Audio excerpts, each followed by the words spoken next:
अब फिर तुम लोगों के क्लास में मैं आ चुकी हूँ। गर्मी छुट्टी भी समाप्त हो गई, लेकिन अपने जिला अधिकारी के आदेश के हिसाब से हम लोगों को अपने क्लास को पूरा करना है। तुम लोग घर पर अपने आराम से रहना, बाहर मत निकलना, और जो यहाँ से जाएगा सक्रिय कार्य हेतु यानी ऑनलाइन क्लास का काम, उसको अच्छे से पूरा कर लेना। इस पाठ को मैं पहले भी तुम लोगों को पढ़ा चुकी हूँ, अब इसका पुनरावृत्ति करा रही हूँ, रिवीजन करा रही हूँ। तुम लोग ध्यान से इसको एक बार देख लेना और देख करके कॉपी में नोट करना। लिखते समय अनिवार्य रूप से इसको पढ़ना है। जब पढ़ोगे तभी समझोगे, अगर नहीं पढ़ोगे कुछ नहीं समझोगे। ये तुम लोगों के लिए एक कहानी बन जाती है। स्कूल आओ, राम कथा छापो, घर ले जाओ, फिर राम कथा छापो, फिर आके ड्रोन में जमा करो। तो ऐसा नहीं करना है। अगर कुछ सीखना है तो पढ़ना पड़ेगा, और ध्यान से तुम लोग इसको अच्छे से पढ़ना, ठीक है। अब देखो यहाँ हिंदी व्याकरण में, अब मुझे अध्याय नहीं पता था कि कै नंबर पर है, तो यहाँ हम पाठ ही लिख दिए हैं।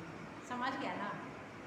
पाठ और अध्याय में अंतर बताए थे ना कि क्या होता है कि अध्याय निरंतर चलने वाला जो लंबा चैप्टर होता है उसको कहा जाता है, और पाठ जो है छोटे छोटे खंडों में होता है, जो एक कहानी के तौर पर, एक लेख के तौर पर तुरंत खुला और बंद भी हुआ, तुरंत शुरू हुआ और ख़त्म भी हुआ। समझ रहे हो ना? अब आराम से घर पे बैठ करके अपने काम को पूरा करना है, और पूरा करने के साथ साथ अच्छे से पढ़ाई करनी है, अपने सेहत का ध्यान रखना है, बाहर नहीं निकलना है, और घर में जो भी माँ है, दादा दादी हैं, चाहे जो भी भाई बहन हैं, उन सबको, अगर बड़े हैं तो कोई बात नहीं, छोटे हैं तो उनको भी अपने काबिलियत से, होशियारी से बाहर जाने से रोकना है, और स्वास्थ्य पर ध्यान देना है, और घर में रहना है। खास करके जब कड़ी धूप हो तो बाहर बिल्कुल नहीं निकलना है। अब आज हम लोग चलते हैं आज के क्लास। अब देखो, हिंदी का जो है मुख्य अंग जो है वह सबसे अंग होता है क्या? भाषा।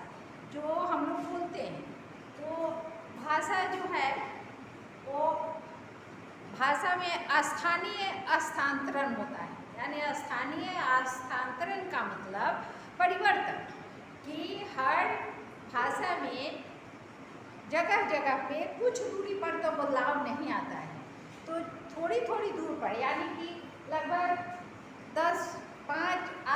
10 किलोमीटर के अंदर में जिस बोली को हम लोग बोलते हैं, जिसमें बदलाव आता है, जिसमें परिवर्तन होता है, उसको हम बोली कहते हैं। लेकिन दूरी पर, यानी कि उसका एक निर्धारित क्षेत्र है, तो उन क्षेत्रों के लिए भाषा का प्रयोग होता है। वहाँ पे हम बोली नहीं बोलेंगे। अब हमारे बिहार में जितने ज़िले हैं, हर ज़िले में अलग अलग तरह की बोलियाँ बोली जाती हैं, तो उन्हें हम क्षेत्रीय बोली भी बोलते हैं, क्षेत्रीय भाषा का नाम भी देते हैं। लेकिन मुख्य रूप से हमारे यहाँ की बोली नहीं, भाषा है, जो की है हिंदी और भोजपुरी। उसी भाषा के आधार पर हम लोगों को पढ़ने लिखने का जो भी माध्यम मिलता है वो है पढ़, यानी कि भाषा का मतलब कि जो हम अपने मुंह से बोल करके अपने विचार, अपने भाव, अपने हर चीज़ को दूसरे के सामने प्रकट करते हैं, आदान प्रदान करते हैं, वो क्या है? वही भाषा है। और उसी भाषा से पढ़ाई लिखाई यानी कि अध्ययन को आगे बढ़ाने के लिए हम लोग पढ़ लेते हैं। वर्ण से क्या बनता है? शब्द, यानी कि वर्णों के सार्थक मेल को क्या कहते हैं? शब्द कहते हैं। देखो, वर्णों के समूह को जैसे वर्णमाला कहते हैं, ठीक उसी तरह से दो या दो से अधिक वर्णों के व्यवस्थित समूह को, आप समूह की जगह क्रम भी लिख सकते हैं, क्रम भी बोल सकते हैं। समूह के जगह अगर आप क्रम बोल सकते हैं, क्रम लिख सकते हैं, कोई दिक्कत नहीं है, एकदम सही है, बिल्कुल। लेकिन हम यहाँ समूह लिखवाएं तो आप लोगों को घबराना नहीं है। अगर क्रम भी पढ़ रहे हैं ना तो वो नहीं है, वो बिल्कुल सही है। तो व्यवस्थित समूह को क्या कहते हैं? शब्द कहते हैं। जैसे शब्द में आ जाएगा क धन म धन ल, क्या होगा? कमल। प धन व धन न, क्या हो जाएगा? पवन।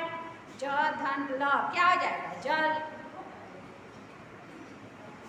तो इस तरह से हम अनेकों शब्दों का निर्माण कर सकते हैं या बना सकते हैं, पढ़ सकते हैं, कोई दिक्कत नहीं है। अब यहाँ देखिए कि अब इन शब्दों को निम्नलिखित आधारों पर बांटा गया है। अब देखिए यहाँ पे आधारों पर या आधारों में भी कह सकते हैं, यहाँ गलत नहीं होगा। अब देखिए सबसे पहला आता है व्युत्पत्ति के आधार पर, यानी कि उत्पत्ति। उत्पत्ति का मतलब कि उसका जन्म कहाँ से होता है, वो कहाँ से निकलता है, ठीक है, उसको बोलते हैं। व्युत्पत्ति का मतलब कि उसका जो है पुनर्जन्म कहाँ से होता है, वो आया कहाँ से।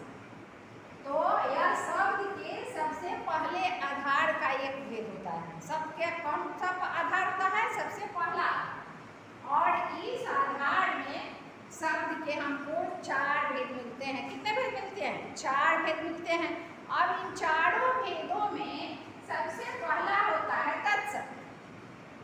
जब हम क्लास में तुम लोगों को पढ़ाए थे उसी समय बताए थे कि तत्सम जो है हमारे यहाँ बहुत पुराना, यानी कि पढ़ने लिखने का तरीका, यानी कि हमारी आपकी सबकी सबसे पुरानी भाषा तत्सम ही है, जिसको हम लोग संस्कृत के नाम से जानते हैं। उस समय हमारे यहाँ हिंदी का कोई उद्भव नहीं था, कोई उद्भव नहीं, कोई हिंदी का नामो निशान नहीं था। उस समय की हमारी भाषा है संस्कृत। जब संस्कृत से आसान बनाने के लिए, सरल बनाने के लिए एक भाषा का उद्भव हुआ, तो वह भाषा कौन सी भाषा हुई? हिंदी भाषा हुई, ठीक है। इस हिंदी को बनाने में हम लोगों को अनेक भाषाओं को पार करना पड़ा। छोटा करते करते तब सबसे लास्ट में हिंदी बनी, ठीक है। अब उसमें तत्सम, यानी कि यहाँ देखिएगा कि संस्कृत का चलित रूप। चलित रूप का मतलब क्या? कि दौड़ रहा है? अरे नहीं, चलित रूप माने जो अभी हम लोग पढ़ रहे हैं। आप लोग पढ़िए नहीं पढ़िए उसे बहस नहीं है, लेकिन संस्कृत का चलित रूप जो अभी चल रहा है, जो अभी पढ़ाई में आ रहा है, जो और बच्चे पढ़ रहे हैं, बात समझ में आ रही है ना? चलित का मतलब कि संस्कृत का चलित रूप जो अभी चल रहा है, ठीक है। अभी भी संस्कृत को हम उर्दू नहीं बोलेंगे, संस्कृत ही बोलेंगे। बात समझ में आ रही है ना? अभी संस्कृत के चलित रूप को क्या कहेंगे? तत्सम कहेंगे। एकदम ये साधारण सा परिभाषा कि संस्कृत तत्सम किसे कहते हैं? तो संस्कृत के चलित रूप को तत्सम कहते हैं। एक बार भी याद हो जाएगा। दुनिया कुछ कहे, किताब में कुछ लिखा हुआ रहे, लेकिन एकदम आसान तरीके से याद करना है कि संस्कृत शब्द को ही हम तत्सम कहते हैं। तो जो अभी हमारे यहाँ वर्तमान में चल रहा है उसको चलित बोल रहे हैं, तो संस्कृत के चलित रूप को क्या कहेंगे? तत्सम कहेंगे। परिभाषा एकदम आसान है। अब देखिए, अब दूसरे में आता है तद्भव। तद्भव यानी कि तद्भव का मतलब उसका उद्भव। तद्भव का मतलब क्या? उसका उद्भव, यानी कि एक चीज से दो चीज को तैयार करना, एक चीज से दूसरे चीज को तैयार करना। अगर तुम्हारे हाथ में छड़ी थमा दी जाएगी तो तुम एक छड़ी को तोड़ोगे तो 2 खुंडी होगा, तो 2 टुकड़ा हो गया उसका। उसी तरह से अगर एक संस्कृत शब्द को तोड़ोगे तो उसका 2 अर्थ निकलेगा। तो यहाँ तद्भव का मतलब कि संस्कृत यानी उसका बिगड़ा हुआ। जब भी तुम उसको तोड़ोगे, अगर एक छड़ी तुम्हारे हाथ में तो सुडौल छड़ी है, जब तुम उसको तोड़ दोगे तो 2 खुंडी हो जाएगा, लेकिन वह किसी काम का नहीं रहेगा। तो तद्भव का मतलब वही उसका बिगड़ा हुआ रूप। बिगड़े हुए रूप में हम लोग क्या पाते हैं कि हम लोग जैसे बोलते हैं कि गाँव में चाहे घर में बोलते हैं तो लड़का को भी कहते हैं, पहले बोलेंगे कि बउआ रे इधर आ, ना सुनेगा तो जोर से कहेंगे रे छोड़ा, सुन रहा है रे, तो हो गया। बउआ कहे तो कौआ सुन रहा, और जब कौआ से छोड़ा कहे तो तुरंत सुन लिया। तो दौड़ के आ गया। तो वही चीज है कि जब हम यहाँ बिगाड़ दिए तो जिसका रूप बिगड़ गया वो तद्भव हो गया। तो यहाँ देखो जैसे ही तत्सम में हम लिखे अग्नि मतलब आग। हम लोग अपने घर में अग्नि नहीं बोलते हैं, हमेशा क्या बोलते हैं? आग बोलते हैं। लेकिन जब यही चीज हमारे यहाँ पंडित जी पूजा कराने आते हैं तो क्या बोलते हैं कि अग्नि प्रज्वलित कीजिए। प्रज्वलित संस्कृत शब्द है, यानी कि आग जलाइए, हवन करना है। तो पंडित जी क्यों बोलते हैं? तो भी बात समझ लो, क्योंकि पंडित जी के हाथ में जो पोथी पत्रा रहता है वो संस्कृत में रहता है। हमारे घर में हम लोगों के हाथ में संस्कृत नहीं, हिंदी। समझ गए ना? और यहाँ अग्नि का मतलब आग। तत्सम रूप में देखिए अक्षी यानी आँख। समझे? अब कोई कहेगा कि तुम्हारी अक्षी में चश्मा क्यों लगा हुआ है? कहेगा, सब कहेगा कि मैम आँख में चश्मा पहनी हुई है, इसका मतलब कि मैम का आँख खराब है। तो रियल में खराब है, वास्तविकता है कि हाँ मेरी आँख खराब है।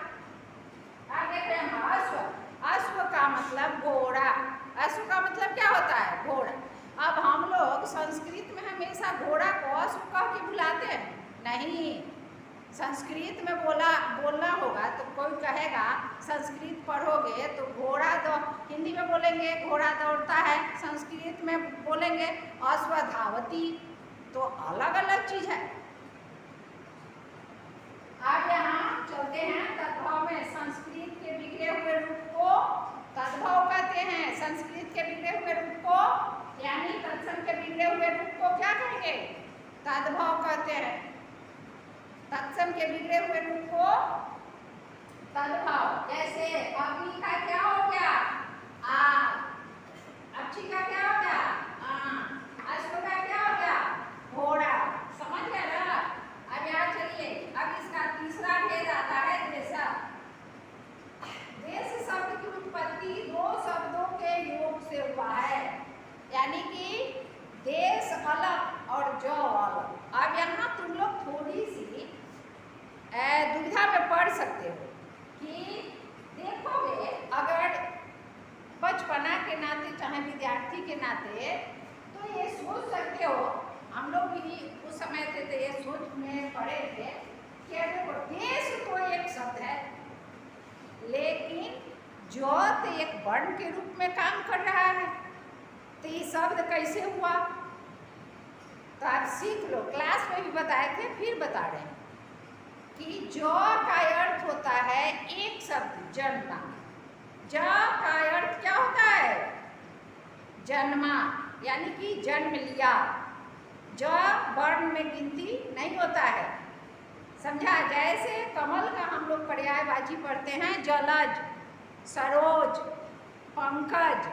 हर शब्द के लास्ट में जब देखोगे तो ज आएगा। जलज यानी पहले जल, जल माने पानी, ज यानी जन्मा, पानी में जन्म लेने वाला, यानी जल में जन्म लेने वाला। पंकज, पंख का मतलब कीचड़, और ज यानी कीचड़ में जन्मा। ठीक है? सर का मतलब तालाब, सरोवर, जहाँ पर पानी रहता है। ठीक है? तो सरोज, सर माने सरो माने सरोवर, और ज में जन्म लेने वाला, यानी सरोवर में जन्मा, जो सरोवर में जन्म लेने वाला। बात समझ में आ रही है ना? अब उसी तरह से यहाँ देश धान ज, देश धान ज यानी कि देश में जन्म लेने वाली भाषा या बोली। ठीक है? उसको क्या करते हैं? अपनी जिस बोली या जिस भाषा का जन्म अपने देश में हुआ है, यानी कि जिसकी उत्पत्ति अपने देश से हुई है, उसको क्या बोलेंगे? देश है। और जिस बोली या भाषा का जन्म विदेश में हुआ उसे विदेश है। अब यहाँ देख लो, अपने देश की भाषा हम लोग अपने घर में कहते हैं, रे बुआ कटोरा ले आओ, रे बुआ गिलास ले आओ, ऐसे बोलते हैं ना, बाल्टी ले आओ। ये सब जो है हम लोगों की अपनी बोली होती है। खटिया लाओ, मछिया लाओ, तोशक लाओ, ये सब क्या है? हम लोगों की अपनी बोली है और इसी कारण इसको देशज कहा जाता है, विदेशज। अब जो विदेश में जन्मा न हो, ठीक है। अब जैसे स्कूल इंग्लिश शब्द है, लिखते हैं ना ऐसे लिखते हैं स्कूल, इसको पढ़ते भी हैं, लिखते हैं कॉलेज, लिखते हैं कि नहीं लिखते हैं? पढ़ते हैं। फिर लिखते हैं हॉस्पिटल। अब देखिए, अभी जैसा लिखा गया वैसा पढ़ा गया। स्टेशन, अब जो लिखेंगे वही पढ़ेंगे, क्योंकि इसका जन्म जो है विदेश में हुआ, क्योंकि वहाँ कोई भाषा में बदलाव नहीं होता है। तो जैसा लिखेंगे, स्कूल, स्टेशन, कॉलेज, हॉस्पिटल, तो ये सब विदेशी भाषा है। जिस भाषा या बोली का जन्म विदेश में हुआ है उसे हम क्या कहते हैं? विदेशज कहते हैं। अब इस प्रकार से सिर्फ अंग्रेजी भाषा ही नहीं है कि हमारे देश में विदेशज भाषा के रूप में आती है। अनेक तरह की बोली या भाषा को हम लोग विदेशी भाषा के रूप में जानते हैं। बात समझे ना? जो हमारे देश से बाहर है, अदर कंट्री, दूसरे कंट्री के जो लोग हैं, दूसरे देश के जो लोग हैं, उसके बारे में ऐसा माना जाता है कि जो है सिर्फ अंग्रेजी भाषा ही, दूसरी भाषा नहीं होती। अब इसमें आ जाएगा अरबी भाषा, फारसी, अंग्रेजी इत्यादि। समझ गए? अब देखिए, अब इसमें आता है संकर। अब इस चीज को आप लोगों को समझना होगा। देखिए, अब यहाँ हम लोग संकर एक ऐसे लिखते हैं, ठीक है। इस संकर का मतलब होता है भगवान, भोलानाथ, भगवान भोलेनाथ।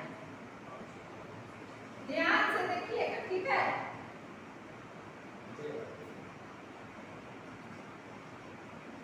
अब देखिए, अब यहाँ जो है इस संकर का मतलब अर्थ का डायमेंशन, जो दो भिन्न, भिन्न का मतलब क्या होता है? समान, जो समान शब्द की तरह बनते हैं। तो इस संकर का अगर हिंदी में अर्थ निकालिएगा तो एक गाली होता है, ठीक है। दो, दो यानी दो आ गया, ठीक है। तो इसका सही अर्थ क्या होता है? गाली होता है, गाली, जो लोग आम भाषा में बोलता है, ठीक है।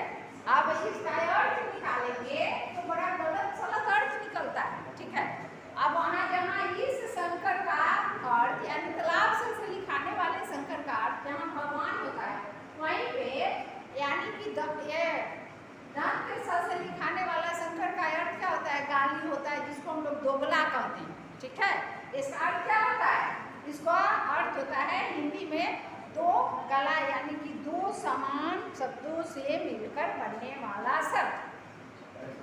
अब बात समझ में आ गई? अब इस तरह से यहाँ देख सकते हैं कि जैसे कि रेलगाड़ी क्या हो जाएगा? क्या हो जाएगा? रेलगाड़ी, ठीक है। अब यहाँ ध्यान देना है। देखिए, रेल जो है एक अंग्रेजी शब्द है। रेल कैसा शब्द है? अंग्रेजी शब्द है। उसी तरह से वर्ष क्या है? संस्कृत शब्द है। जांच क्या है? फारसी शब्द है। पानी क्या है? हिंदी शब्द है। किताब क्या है? अरबी है, अरबी भाषा है, ठीक है। अब इस तरह से इसको अगर हम मिला के लिखेंगे तो क्या बन जाएगा? वर्ष,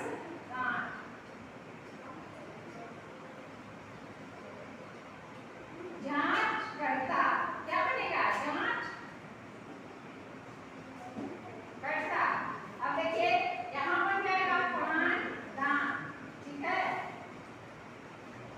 अब इस तरह से आप चलते हैं हम लोग रचना या बनावट के आधार पर शब्द के तीन भेद होते हैं। अब इसको फिर कल संक्षेप में ही जैसे बताया है उसी तरह से पढ़ा लेंगे। अब देखिए, रूढ़ जिसका खंडन ना हो सके, ठीक है। जैसे अब, जब, तब, कब, मब, कुछ भी बोलिए, ठीक है। यौगिक जो यानी कि दो संयुक्त वर्णों के या शब्दों के योग से बना है और जिसमें योग और रूढ़ मिलकर के एक शब्द का निर्माण करते हैं, उसको योग रूढ़ कहते हैं। समझे ना? अब इसको कल पढ़ाएंगे। अब तब तक के लिए बाय बच्चों। अपना ख्याल रखिएगा, काफ़ी गर्मी पड़ रही है, बाहर धूप में मत निकलिएगा, ठीक है।